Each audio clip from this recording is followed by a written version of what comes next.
Hello, Kurt Jackson, retirement income strategist with KJ Financial in Liberty, Missouri, here with another thought about your retirement. The challenge for us today is to make sure that you leave with at least two things you didn't know before and that you found value in what you hear today. If that happened, would you think spending time with us was worthwhile? All right, well, great. Please realize that this video is not designed to give you specific financial advice, tax advice, or legal advice. What we're attempting to do is to help you identify potential threats to your retirement and maybe even open your eyes to some potential ways to overcome those threats. Fair enough? All right. Everyone has their version of the ideal retirement, so it's going to be impossible to guess what yours is. But I can tell you with 100% certainty that there's two things that you're absolutely going to need to make sure that your retirement is the ideal retirement that you envision. The first one is you need to be healthy enough to do it. And the second is that you're going to need enough money to fund all the things that you're going to need to live and that you're going to want to do in retirement. I know nothing earth shattering there, but stay with me because I promise it'll get better. Now, look, since I'm a financial guy, I'm not going to go into the health aspect other than to say that what we do for people financially, all right, will help to relieve, if not eliminate, the financial stress in their lives, which hopefully will improve their health. This also means that we're going to focus on the part that you probably dread the most about retirement, money. All right. Now, so I'm sure you're familiar with the three most important things about real estate: location, location, location. Well, other than health, do you know what the three most important parts of your retirement are? I'm going to give you a hint. It's not money, money, money. It's in the family, but the three most important aspects, other than health and retirement, would be income, income, income. But more specifically, it's net spendable income. See, when you get your paycheck at work, the amount deposited into your, when you get your paycheck at work, is the amount deposited into your bank account your gross pay or your net income? Don't they take out money for retirement, maybe health insurance? And then there's your taxes. And man, what's the biggest part of what is taken out of your check, right? Taxes.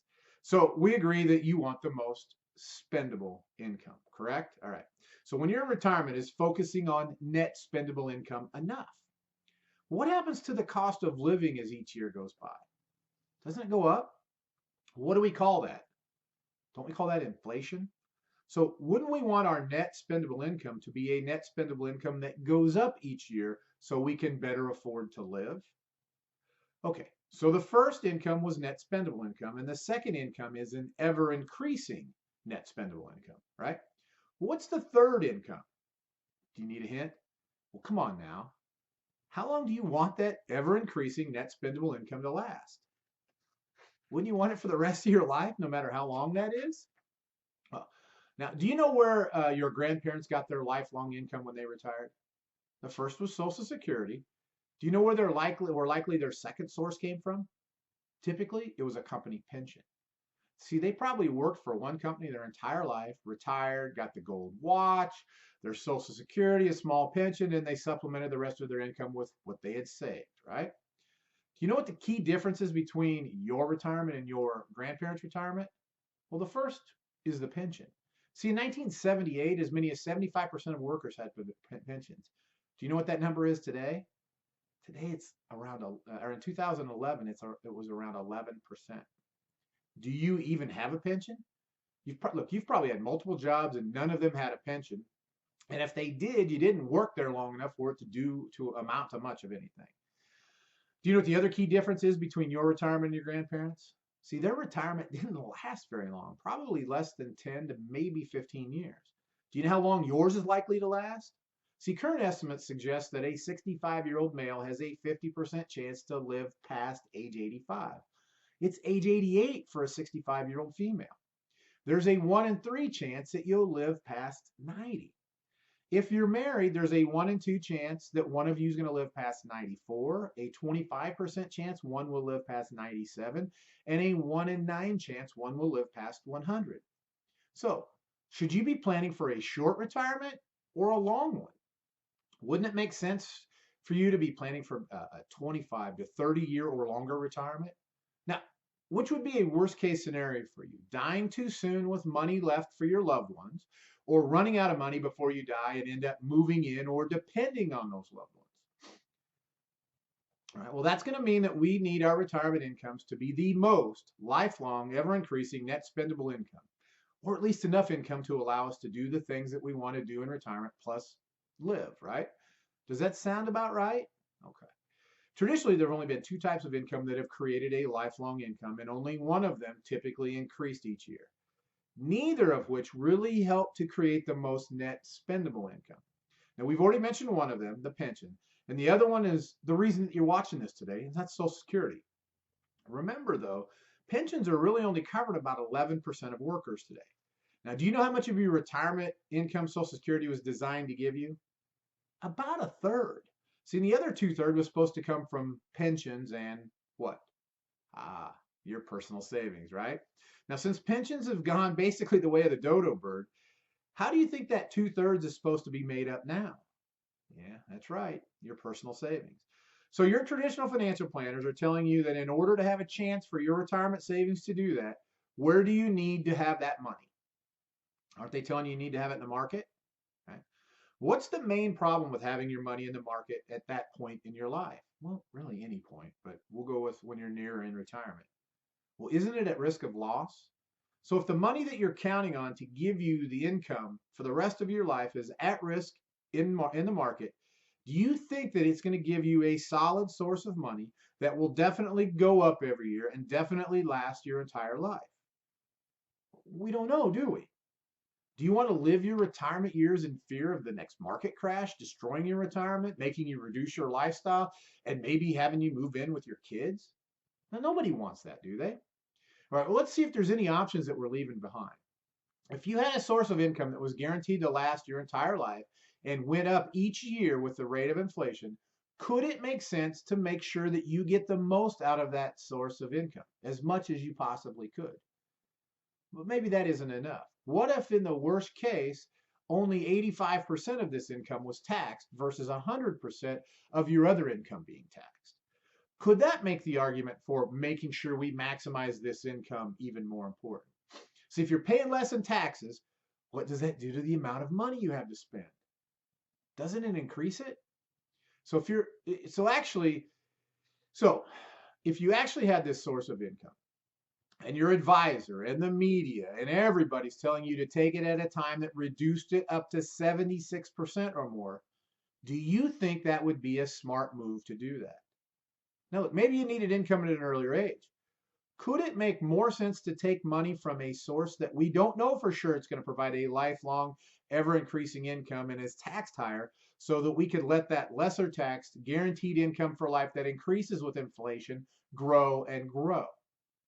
All right, let me see if I can say that a little more clearly. When would you permanently reduce what is likely your only source of lifelong, ever increasing, less tax retirement income? You wouldn't, would you?